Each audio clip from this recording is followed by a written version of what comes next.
Pues nada, yo soy Michelle, una resi de nefro de la Fundación y parte de Miércoles Nefrológicos, dándole la bienvenida a todos y agradecer vuestra conexión en hacer estas charlas que ya saben que es hecho por los residentes para residentes, que tratamos de hacer que sea lo más útil en nuestra formación. El día de hoy, con el doctor Miguel Ángel Encalada y el adjunta patrocinio Rodríguez Benítez del Hospital General Universitario Gregorio Marañón, hoy nos van a hablar sobre los trastornos hipertensivos del embarazo. Para los participantes, o sea, si durante la charla vienen preguntas en el chat, pueden ir haciendo las preguntas y después los podemos ir preguntando. También creo que va a haber algún momento donde podemos interaccionar un poquito más. Pues nada, muchas gracias a los que nos van a dar la charla de hoy.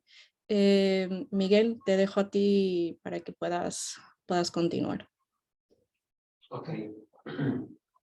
Buenas tardes con todos. Hoy hablaremos sobre los trastornos hipertensivos del embarazo. Entonces, yo soy Miguel Ángel Encalada, como presentaron, como mi adjunta, que es referente en el país de trastornos hipertensivos en el embarazo. Tampoco exageré. Muy bien. Entonces, es importante conocer los cambios fisiológicos que ocurren a nivel renal en el embarazo y en el estado volumétrico de la paciente. Generalmente hay una disminución de la presión arterial media de unos 10 milímetros de mercurio, con una elevación de la frecuencia cardíaca y del gasto cardíaco, con una disminución de la resistencia vascular sistémica. Suele haber retención de sodio y agua para mantener una adecuada perfusión de útero placentaria, y esto condiciona también a un aumento de la tasa intracelular en un 40-50%.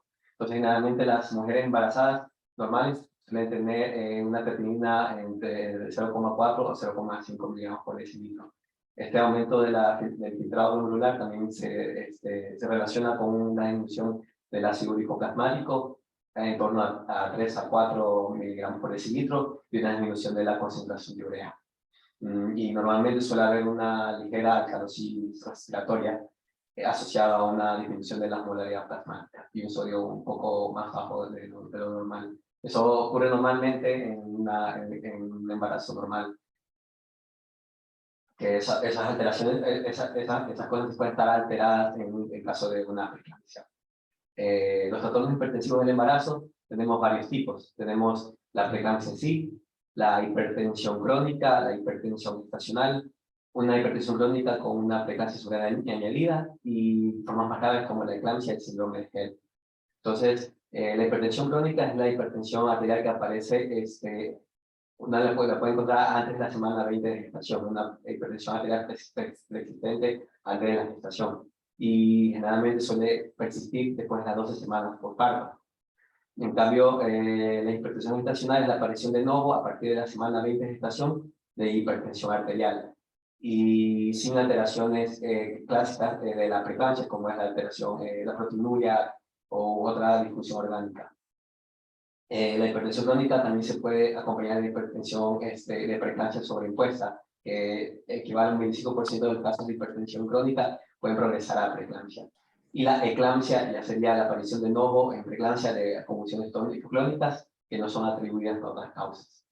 Y el síndrome de Hell sería una anemia hemolítica asociado a plaquetopenia, citolisis hepática, elevación de enzimas hepáticas y la LDH. Desde el espectro de los trastornos hipertensivos del embarazo.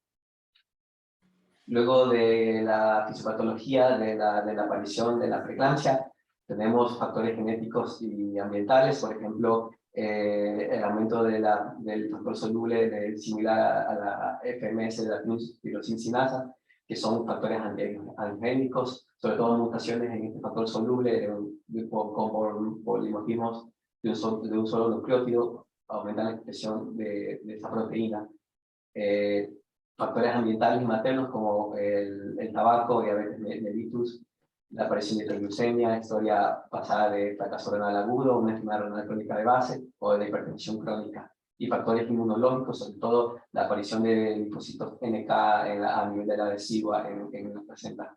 Todo esto estimula una placentación anormal de los vasos uterinos en la placenta. Todo esto provoca una isquemia placentaria que estimula el estrés oxidativo y condiciona un nivel de hipoxia masivo, con la activación de los de especies capturadas del oxígeno. Entonces, hay una desbalance entre factores angiogénicos y proangiogénicos, aumentándose los factores antiangiogénicos, como la proteína soluble FMS similar a la tirosincinasa o la endoglobulina soluble. Luego, estos factores van a provocar una disfunción endotelial, provocando las síntomas y las características básicas de la preeclampsia, como la proteinuria, la endoteliosis glomerular, la aparición de hipertensión, afectaciones neurológicas como edema cerebral, convulsiones y en sí el síndrome de HELM. Entonces, en esta imagen podemos ver que normalmente las arterias espirales uterinas invaden ese citotrofoblasto y estas arterias se van aumentando en calibre, aumentando su capacitancia para asegurar un buen flujo sanguíneo a la placenta, para mantener el flujo placentario adecuado. En cambio, la preeclampsia, diversos factores ya mencionados, evitan que haya una adecuada presentación e invasión de las arterias espirales hacia el citotrofoblasto, comprometiendo así el flujo sanguíneo hacia la placenta, provocando toda la fisiopatología de la preeclampsia. Luego aquí tenemos un desbalance entre las proteínas solubles FLP, que en un aumento de esta proteína soluble FLP inhibe la acción del factor de crecimiento del endotelio vascular y el factor de crecimiento placentario, que son factores proangiogénicos que normalmente hacen que haya una buena presentación de las arterias espirales. Entonces, el FLT soluble es el que inhibe la acción de estos factores de crecimiento, y es lo que produce la isquemia placentaria y una actividad procoagulante de los vasos sanguíneos. Y la nefropatía por preeclampsia se caracteriza principalmente por una endoteliosis glomerular, que es un término clásico que se ha designado a la afectación glomerular de la preeclampsia. Suele haber engrosamiento y edema de las células endoteliales con proliferación mesangial y depósito de fibrinógeno. Entonces suele haber una afectación postcitaria. A nivel renal, lo que ocurre por la disfunción endotelial es una disminución del flujo sanguíneo renal, la proteinuria, la retención de sodio. Normalmente, aunque hay una activación en la mujer embarazada normal del sistema renina, angiotensina, aldosterona, las hormonas del embarazo como la relaxina y la progesterona evitan que haya un exceso de retención de sodio y se provoca una hipertensión normalmente. Pero cuando hay una disfunción endotelial en la preeclampsia, suele haber retención de sodio, disfunción endotelial, la aparición de la hipertensión, disminución del filtrado glomerular, disminuye la producción de prostaciclinas y se aumenta la absorción de ácido úrico, que son todas características de la preeclampsia. Luego, los factores de riesgo para el desarrollo de la preeclampsia, los de alto riesgo, tenemos un trastorno de hipertensión en el embarazo en una gestación previa, el antecedente de una hipertensión crónica, la enfermedad renal crónica, de diabetes, enfermedades autoinmunes como el lupus, el síndrome de antifosfolípidos y las técnicas de reproducción asistida. Y factores de riesgo moderado, tenemos la edad mayor de 40 años, un índice de masa corporal mayor de 30, una historia familiar de la preeclampsia, embarazo múltiple, una disparidad y un intervalo de gestación mayor a 10 años.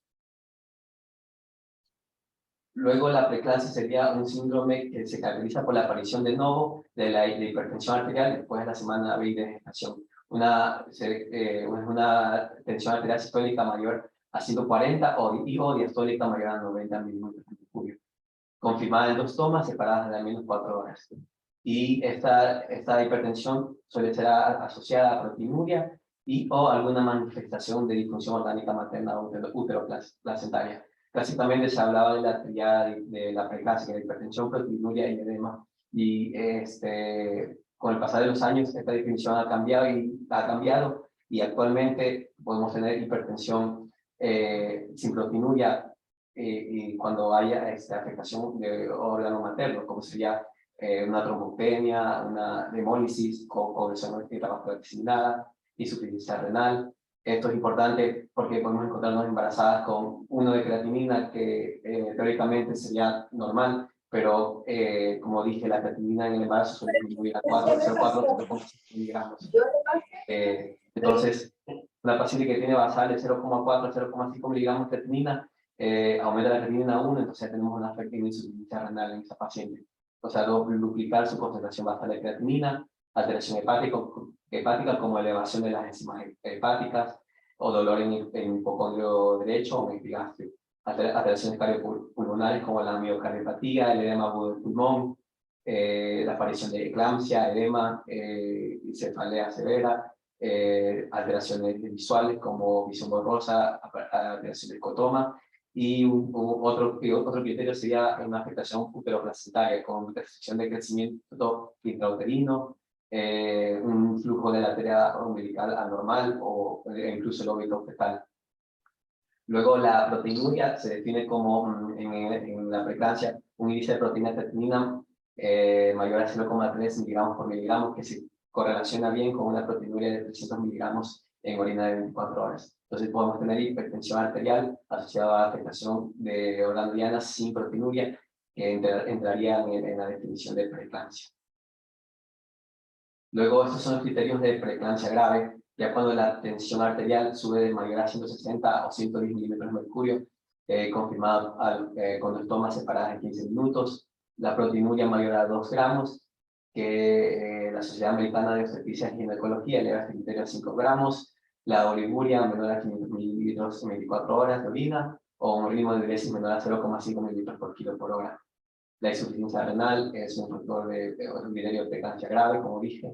También las alteraciones neurológicas, la amaurosis, diplopía, cefalea intensa, edema agudo del pulmón, dolor en el epigastrio o hipocondrio derecho, alteración de hepática con elevación de enzimas hepáticas, la aparición de trombopenia, de signos de hemólisis o de coagulación intravascular diseminada, y signos fetales de afectación de la estabilidad fetal, como el crecimiento uterino retardado o el óbito fetal. Clasificando la preeclampsia si es grave o no es grave, nos dicta qué tratamiento debemos realizar en las mujeres embarazadas, sobre todo en urgencias. Entonces también hay diversos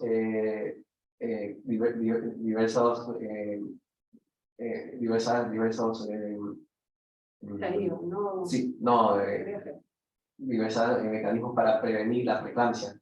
Por ejemplo, se ha demostrado que la toma de aspirina entre la semana 11 y 13 de gestación evita el riesgo de preeclampsia. Y no se ha demostrado que tomar aspirina al final de la gestación durante el parto aumente el riesgo de sangrado. También el ejercicio moderado, unos 140 minutos de ejercicio a la semana, sobre todo en pacientes que tengan sobrepeso o obesidad, disminuye un 40% del riesgo de preeclampsia. También hay que evaluar el estado del calcio en las dietas. Si es menor a 200 miligramos al día, se puede iniciar suplementos de calcio, que puede reducir hasta el 50% el riesgo de preeclampsia. Y tratar cuando ya tenemos la preeclampsia establecida, una terminación del embarazo a tiempo. Luego la eclampsia sería la aparición de las convulsiones crónicas no atribuibles a otra causa en el contexto de la preeclampsia. Suele haber en la resonancia magnética, cuando se hacen a las mujeres con eclampsia, impactos subcorticales o de la sustancia blanca, y también afectación de lóbulos parieto-occipitales.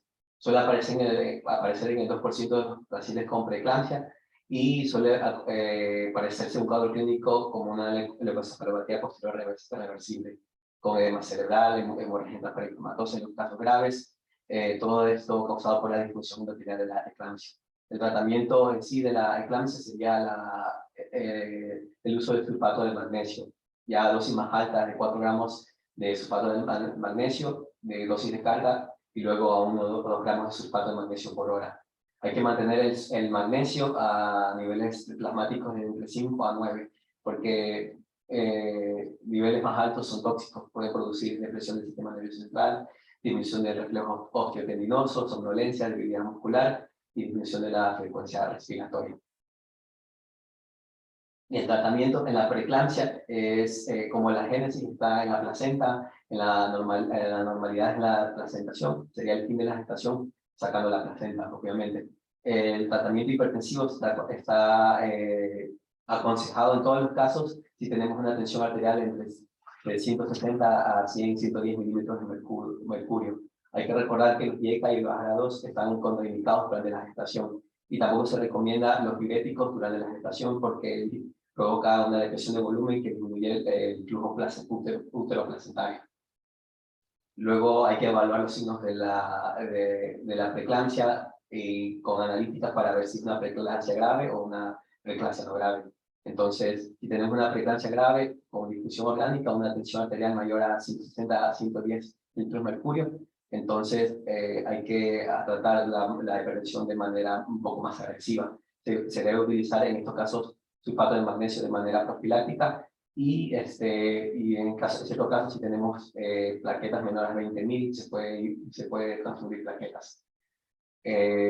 Y lo ideal sería el fin de la gestación, sobre todo si no podemos controlar la tensión arterial, si hay un deterioro progresivo de la función hepática o renal, la aparición del síndrome de HELLP, de preeclampsia, de edema agudo del pulmón, o una restricción severa de crecimiento intrauterino. Son criterios para indicarnos de finalizar la gestación.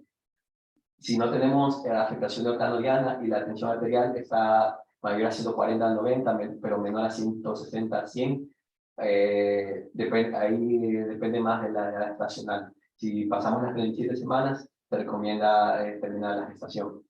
Y bueno, si estamos menos a las 37 semanas, se recomienda control más calmado de la tensión arterial, valorar si es necesario dexametasona para maduración pulmonar del feto y un control más estricto de la tensión arterial. Luego, estos son los fármacos más utilizados en la preeclampsia, en estados hipertensivos. El abetalol, que es uno de los pocos beta bloqueantes que se puede utilizar en el embarazo, el nifedipino, la ergalacina y la metildopa, que suelen provocar pocos efectos adversos fetales. El objetivo de tensión arterial, cuando tenemos una hipertensión arterial grave, mayor a 160-110, es disminuir por menos este valor en 180 minutos. Y lo ideal sería disminuirlo en 360 minutos, que si no es posible con 2 medicamentos, valorar terminar la gestación o considerar ingreso a UCI para un control más exhaustivo. Y ya si tenemos la hipertensión no grave, entre 140 y 159 sistólica o 90 a 109 de diastólica, podemos utilizar fármacos orales con dosis medias o bajas de abetalol, nifedipino o metildopa. Y máximo combinarlos con tres de estas medicaciones a la vez. Luego, una complicación grave de la preeclampsia sería el síndrome de HELLP. También otras complicaciones tenemos la rotura hepática, la coagulación intravascular diseminada, la insuficiencia renal y la muerte materna. El síndrome de HELLP suele ser raro, aparece en el 0,5-0,9% de todos los embarazos y él es un poco más alto en la preeclampsia, sobre todo en multíparas, de 10 a 20%.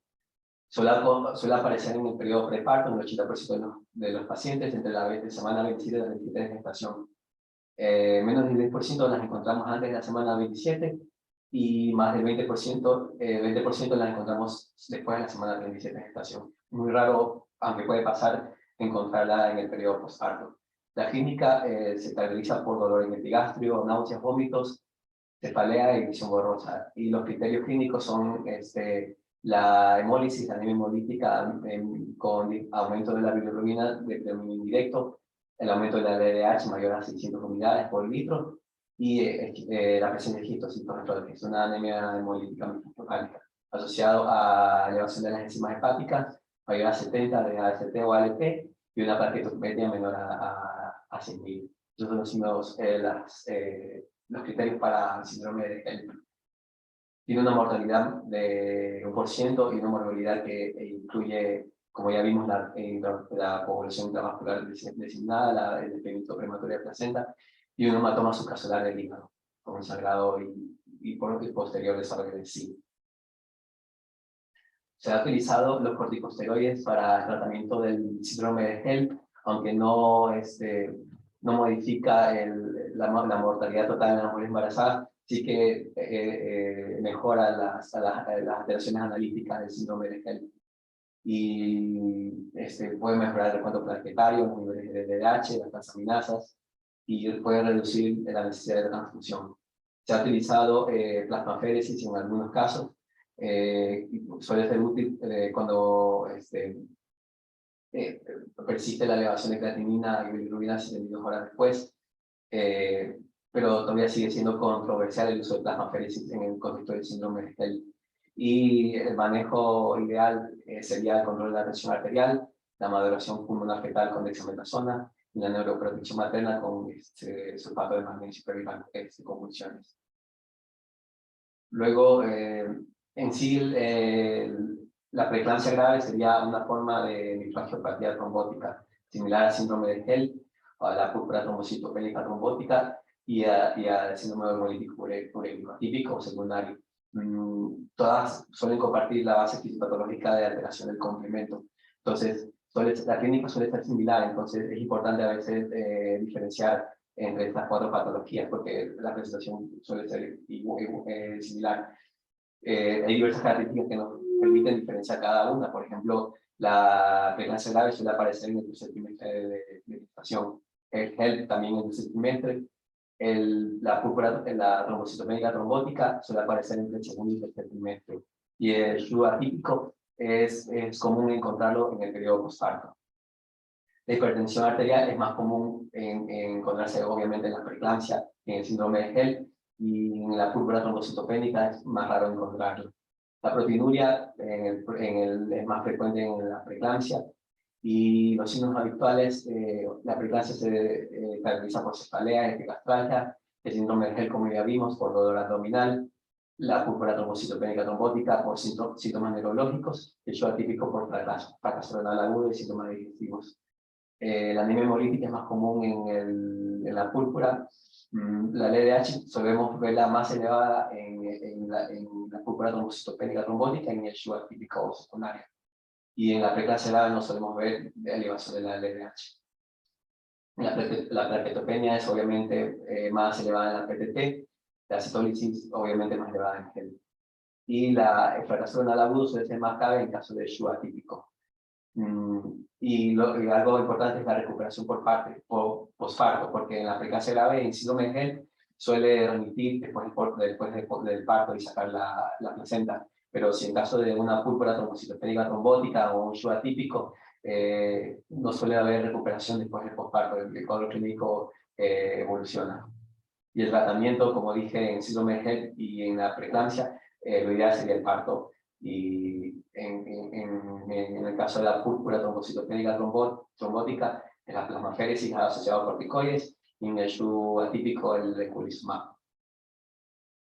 Luego tenemos aquí un resumen de las características de cada una de estas patologías, sobre todo la medición de la actividad de la ADAMTS13, que suele estar disminuida en la púrpura trombocitopénica trombótica, que es otra característica que nos puede ayudar a diferenciar.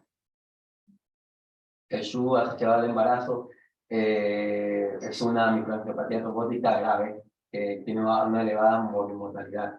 La incidencia es baja, suele ser muy raro. Se considera una forma secundaria de SHU y se ha tratado a estos pacientes con eculizumab, que es un inhibidor del complemento de C5, que inhibe la formación del complejo de la traquea membrana. Se ha visto que hay un cierto porcentaje de pacientes que presentan una alteración del complemento, una alteración genética del complemento que podría explicar la aparición del síndrome hemolítico úrico en pacientes embarazadas. Entonces, el SHU asociado al embarazo puede ser que sea un SHU atípico mediado por el complemento y que sea precipitado por el embarazo. Y los factores de mal pronóstico del SHU en el embarazo es el fracaso renal agudo grave, la necesidad de diálisis, una evolución de enfermedad renal crónica terminal o afectación de otro órgano diana como pulmón o ceguera cortical. Este SHU presenta un alto mortalidad fetal y perinatal. Aproximadamente el 50% de los pacientes suelen evolucionar una enfermedad renal crónica terminal.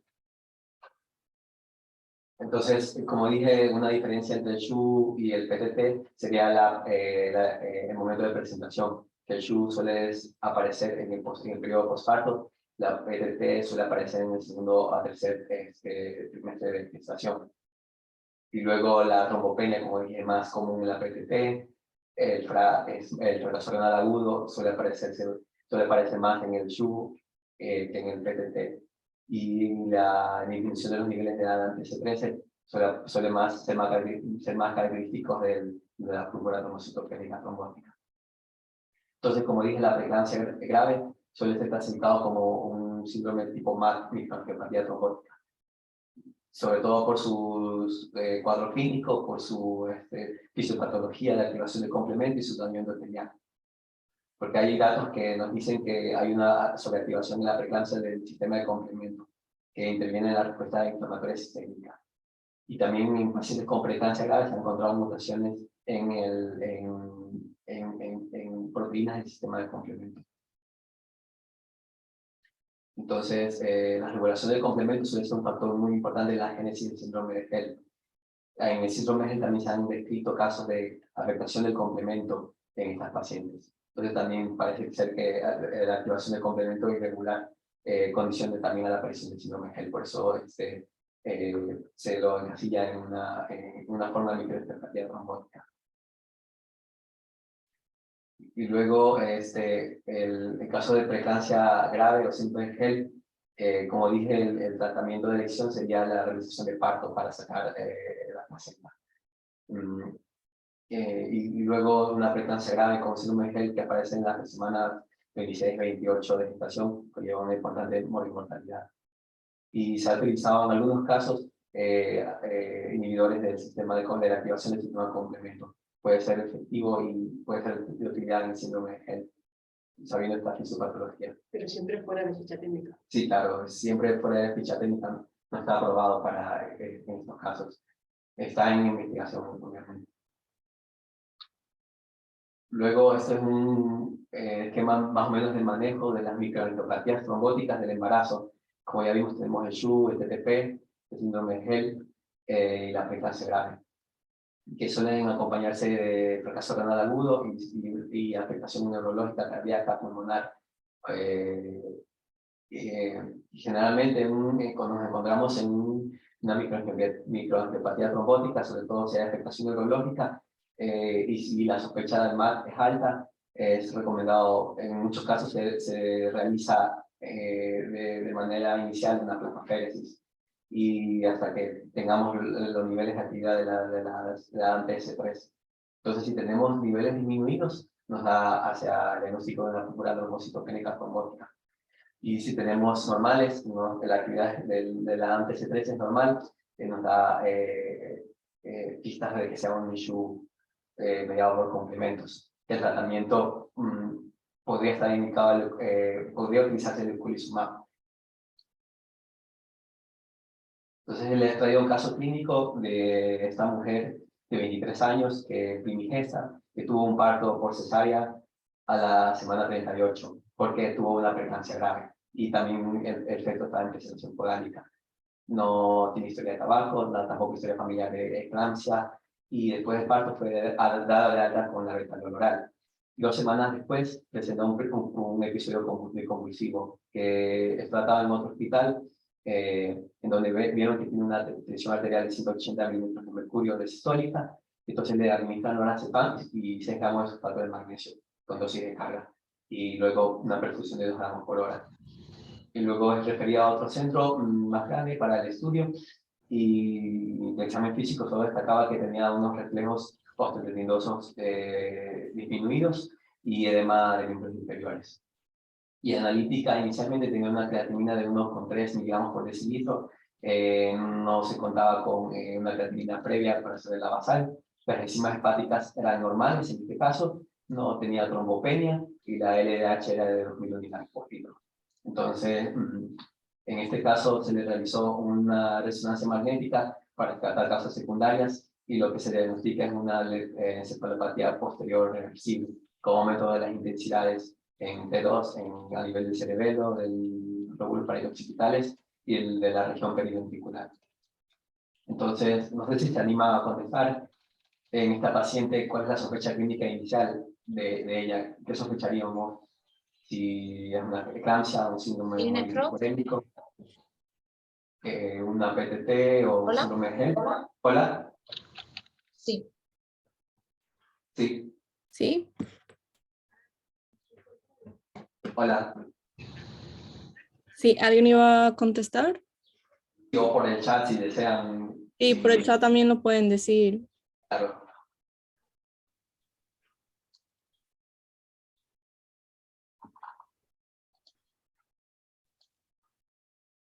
Bueno, tal vez pones otra vez el caso un poquito y lo ven. Sí, primigesta, 38 años, 38 semanas, perdón, 23 años, preeclampsia grave. 2 semanas después presenta convulsiones con hipertensión arterial y solo tenía afectación, aumentó la creatinina y el LDH aumentado. Vale, a ver, puedes poner otra vez las opciones para...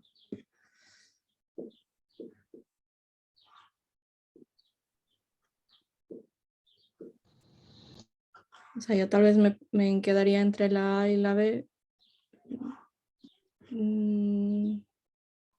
La B pareciera... Sí, es un poco En el chat también el B. sí, un poco, pues, se parece mucho el cuadro clínico entre las cuatro enfermedades. Eso es. Sí.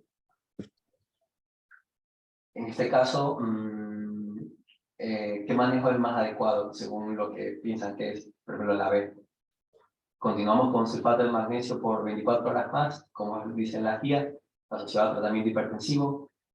Medimos la AMPS-13 y esperamos. Iniciamos el estudio de complemento y esperamos, o iniciamos directamente el plasmaféresis.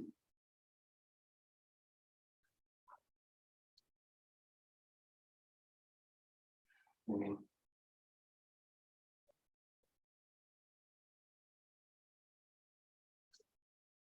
Dice la B.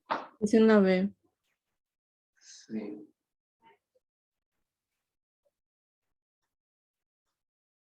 ¿Cuánto tiempo lo había mantenido el sulfato de magnesio, Miguel? ¿Cómo? ¿Cuánto tiempo llevaba con sulfato de magnesio? No, es horas, apenas O ingresó. sea que hay que mantener el sulfato de magnesio por lo menos hasta pasadas 24 horas. Sí, sí. De ir a dar 13 para descartar una PTT y si como ya lleva mucho tiempo después del parto y sospecha que pueda haber un hemolítico urémico, empezar con, después de estudio genético del complemento, empezar con eculizumab, ¿no? Sí, sí. Todo indicaba que era un síndrome hemolítico urémico. Lo ideal es hacer eso. Solo que en esta paciente inicialmente se manejó como eclampsia, porque, bueno, tenía un cuadro clínico similar a eclampsia. Se inició tratamiento antihipertensivo, como tenía deterioro de la función renal, se inició cristaloides. Pero al quinto día la termina seguía empeorando, ya estaba en 2 miligramos por decilitro. Entonces se consulta a nefro y miden proteinuria en 24 horas, tenía 2.4 gramos de proteinuria. En la analítica orina había eritrocitos no dismórficos y en prótesis sanguínea periférica sí que había 2 o 3 quintocitos. Y también se midió la actividad del ADAM-TS13, que estaba normal, 40%. Entonces, en este caso, al día 12 de admisión, la creatinina empeora a 4,04 miligramos por decilitro. En este caso, se seguía el tratamiento similar. No se inició plasmaféresis cuando la creatinina empeora a 4,04 y se decide biopsia renal.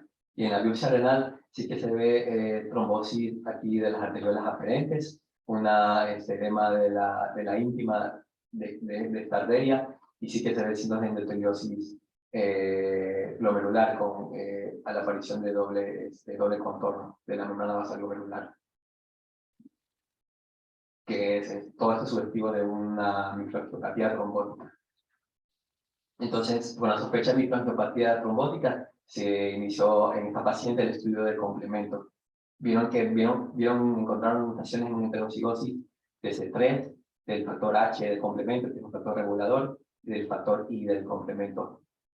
Generalmente estas mutaciones no suelen tener significancia clínica, no suelen producir alteraciones en un paciente normal. Entonces queda en el aire si esta paciente con estas mutaciones tenga susceptibilidad a la aparición de síndrome hemolítico urémico gatillado por el embarazo. Entonces se le dio como un síndrome hemolítico urémico probablemente relacionado a mutaciones en heterocigosis entre 3 del factor H y del factor I. Entonces sí, la sospecha clínica inicial, la correcta es síndrome hemolítico urémico. Y la evolución al sospechar síndrome hemolítico urémico y al ver la biopsia se inició plasmaféresis. La plasmaféresis, después de la plasmaféresis, la creatinina empeoró a 6 miligramos de decilitro, por lo que se decide iniciar con eculizumab a dosis de 900 miligramos semanal en 4 dosis. Y en el día 17 requirió hemodiálisis. 4 meses después de hemodiálisis y eculizumab semanal, la creatinina mejoró a 1.4 miligramos por decilitro. Y posteriormente no requirió más diálisis. Recibió por 4 meses más de eculizumab a dosis de 1.200 miligramos cada 15 días. Y la creatinina quedó en 1.4. Y este es el caso clínico. Miguel, en el chat tenían una pregunta. Querían saber si en algún momento de la evolución con esta paciente se observó disminución de plaquetas o por lo menos tendencia a la baja. No, esta paciente siempre tuvo las plaquetas normales. A veces, no en todos los síndromes hemolíticos urémicos suele haber plaquetopenias. Entonces, la plaquetopenia suele ser más marcada en la púrpura trombocitopenia trombótica. Aunque sí podemos encontrarnos trombopenia en el SHU. Pero bueno, en este caso nos puede dar la pista de que sea más un SHU que una PTP. Y luego, bueno, no estaba mal igual iniciar directamente con plasmaféresis en este caso, sobre todo con alteraciones neurológicas y deterioro de la función renal. No sé qué opinas. Yo no hubiera empezado con plasmaféresis, sobre todo una vez que lo podías mantener hasta que vea el resultado del ADAM13, pero una vez que el ADAM13 es normal, no tiene ningún sentido para el tratamiento del SUR. La plasmaféresis es algo que sospeche y eso no lo puedes saber hasta tener el estudio genético del complemento que tenga anticuerpos, antifactor H, no tiene una indicación de plasmaféresis. No, solo se mantuvo hasta eso, hasta que se vio que el ADAM13 era normal, entonces ahí se... Nosotros, los 2 casos que tuvimos, sí, como el ADAM13 lo tuvimos en las primeras 24 horas de empezar a establecer el diagnóstico, no nos dio ni tiempo de iniciar plasmaféresis, o sea que se inició directamente el eculizumab. Sí, no suele Hay una cosa respecto al tratamiento del GEL. El tratamiento una vez que se diagnostica el GEL, el tratamiento es inducir el parto. No, ya el uso de corticoides se ha desestimado.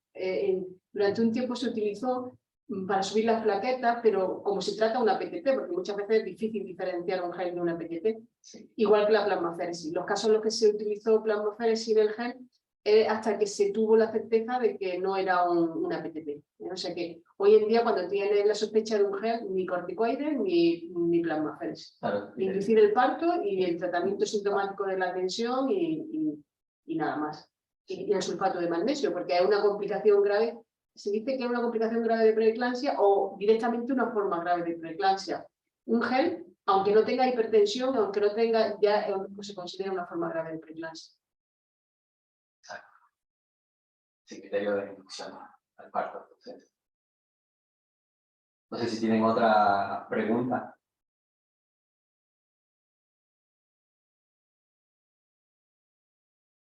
Pregunto a ver si ha habido alguien que ha tenido un caso parecido o que hayan tratado con eculizumab.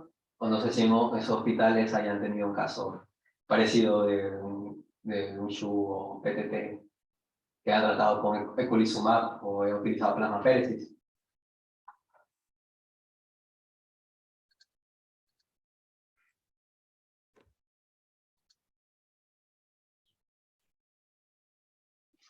Yo tendría tal vez una preguntita. En esto de la recuperación postparto, entiendo, o sea, tienen que hacer el seguimiento de una paciente con preeclampsia y más o menos hasta qué mes ella está, tiene este riesgo de tener un caso como este, por ejemplo. No sé si es hasta los 3 meses o algo así, o no sé si... Mucho menos. El gel, por ejemplo, normalmente aparece, como ha dicho Miguel, entre la 27 y 37, a veces también aparece periparto. Que aparezca posparto es muy raro, generalmente es periparto. Y lo característico es que te empieza a mejorar a partir de las 24-48 horas, aunque no llega a normalizar todos los parámetros hematológicos, pero, o incluso la insuficiencia renal, pero vea una mejoría progresiva. Lo que te pone en alerta de que puede ser que estemos ante un síndrome hemolítico urémico atípico o no, es la evolución, y es que conforme van pasando los días del parto, va empeorando la función renal y van empeorando los parámetros hematológicos. Y normalmente que te aparezca un síndrome hemolítico urémico atípico e inducido por el embarazo suele ser en la primera semana posparto. Es muy raro como este caso que aparece 2 semanas, 2 o 3 semanas, ¿no? O sea que lo habitual es que te aparezca inmediatamente después del parto. ¿Y por qué aparece después del parto y no durante el parto en una mujer con una predisposición genética? Radica precisamente en este caso el efecto protector de la placenta. La placenta para el síndrome hemolítico urémico te protege. Por eso cuando después del parto ya no hay placenta, ya no están los elementos protectores de esa placenta, donde hay ciertas moléculas que protegen frente a esa activación del complemento, y es por eso que se produce posparto. Aparte de que se le asocia que el parto, sobre todo en la cesárea, es un estrés, a veces hay hemorragia uterina que suponen otro factor amplificador del complemento, y por eso aparece posparto, pero suele ser en la primera semana aproximadamente después del parto, o incluso inmediatamente también después del parto. Vale, muchas gracias. Bueno, por el chat también Ana Mendoza nos está comentando que en La Paz recientemente han tenido un caso similar con un SHU atípico posparto que parece que se complicó con una necrosis cortical renal bilateral. Y ahora la paciente está con tratamiento con eculizumab y dependiente de diálisis.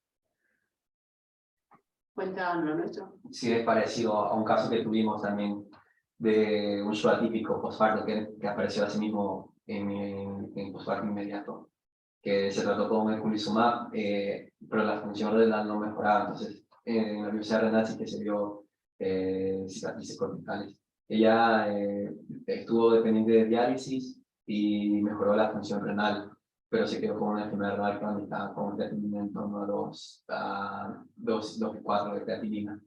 Se le hizo estudio de complemento a esta paciente también, pero tenía algunas mutaciones en polimorfismo en un solo nucleótido, algunos factores de complemento, pero no eran de significancia como para producir un SHU atípico. Entonces, al ver el resultado del estudio genético, ya se decidió... Y la biopsia con... Sí, y la biopsia con las cicatrices corticales, con la necrosis cortical se decidió terminar el tratamiento con eculizumab. Y la paciente quedó con la creatinina estable, con enfermedad renal crónica, entonces creatinina Dos tiene ahora. Dos. Y suele crear eso, una complicación descrita. Pregunta a ver si en este caso de La Paz coincidió con una hemorragia uterina grave, porque... Y este caso de La Paz coincidió con una hemorragia uterina grave en el posparto, o alguna otra alteración, sí. Sí. Es que es muy típico. Ya hemos tenido, bueno, vosotros en La Paz, en Puerto de Hierro tuvieron otro, nosotros este en concreto, y son casos en los que la hemorragia uterina también actúa como amplificación del complemento, o sea que están inducidos también por la propia hemorragia uterina. Y bueno, es muy difícil este pendiente. Sí, a nosotros también nos tardó, el estudio genético del complemento nos tardó 4 meses en darnos el resultado. Pero que en estos casos, claro, ya se complica con la necrosis cortical y la recuperación ya no es tan llamativa, tarda mucho más en recuperar y bueno, pues depende del grado de severidad de la necrosis cortical, te recuperará más o menos. Nosotros tuvimos suerte y se ha quedado con una creatinina en torno a 2, un aclaramiento en torno a 38, 39.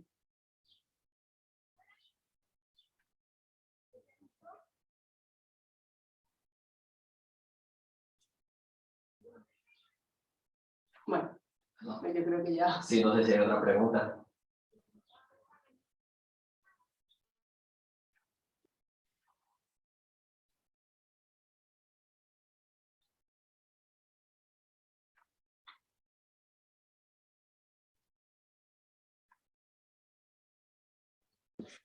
Pues